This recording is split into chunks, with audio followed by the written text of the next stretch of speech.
Ditwah effect తో Nellore అతలాకుతలమైంది. Nellore town లో లోతట్టు ప్రాంతాలు నీట మునిగాయి. పలు చోట్ల రోడ్లు జలమయ్యాయి. వాగులు వంకలు పొంగి పొర్లుతూ ఉండడంతో పలు గ్రామాలకు రాకపోకలు నిలిచిపోయాయి. నెల్లూరులోని Talpagiri colony, RTC colony, Chandrababu Nagar కాలనీలు చెరువులను తలపిస్తున్నాయి. ఇళ్లలోకి చేరిన వర్షపు నీరు చేరడంతో ప్రజలు తీవ్రంగా ఇబ్బందులు పడుతున్నారు.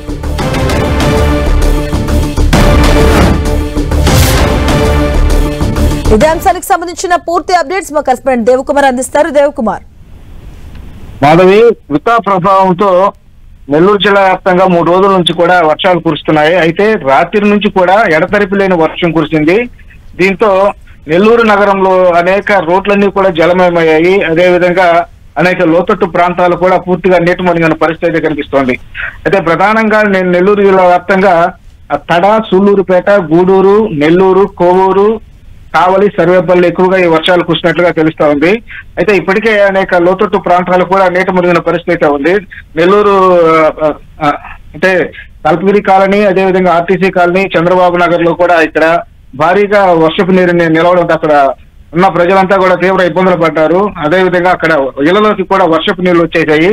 అదేవిధంగా మాగుంట లేఅవుట్ లోని మాగుంట లేఅవుట్ దగ్గర ఉన్న అండర్ బ్రిడ్జి, అలాగే బిఆర్సీ దగ్గర ఉన్న అండర్ బ్రిడ్జిలో కూడా భారీగా వర్షపు నీరు అక్కడ నిలవడంతో అక్కడ రాకపోకలు పూర్తిగా స్తంభించాయి. అక్కడ పూర్తిగా రాకపోకల్ని నిలిపేసి బారికేడ్లను ఏర్పాటు చేసి పోలీసులు అక్కడ ఎవరిని కూడా రానియకుండా అక్కడ అడ్డుకున్న పరిస్థితి కనిపిస్తా ఉంది. అదే ఇప్పుడిప్పుడే అక్కడ ఉన్న నిలిచిన నీటినంతను కూడా మోటార్ల సహాయంతో పూర్తిగా అక్కడ తొలగించే కొనసాగుతా ఉంది.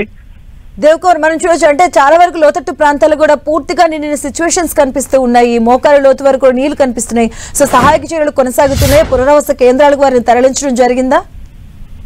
అయితే ఉదయం నుంచి కూడా అదంతా కూడా రూరల్ నియోజకవర్గ పరిధిలోకి వస్తుంది కాబట్టి ఉదయం నుంచి కూడా ఎమ్మెల్యే కోటమిరెడ్డి శ్రీధర్ రెడ్డి, అదేవిధంగా ఆయన సోదరుడు కోటమిరెడ్డి గిరిధర్ రెడ్డి, అదేవిధంగా టీడీపీ నాయకులు, అధికారులు కూడా ఆ ప్రాంతాలన్నిటి కూడా పరిశీలించారు. అక్కడ కొన్ని చోట్ల మోటార్లు పెట్టి అక్కడ వాటర్ అంటే తొలగించిన పరిస్థితి ఉంది. అయితే మరికొన్ని చోట్ల మాత్రం అక్కడ వాటర్ పెట్టినా కూడా అంటే మోటార్లు పెట్టినా కూడా అక్కడ నీటిని తొలగించలేని పరిస్థితి. ఎందువల్లంటే అక్కడ డ్రైనేజ్ సిస్టమ్ సరిగా ఉండదు, కాలువలు సరిగా ఉండవు.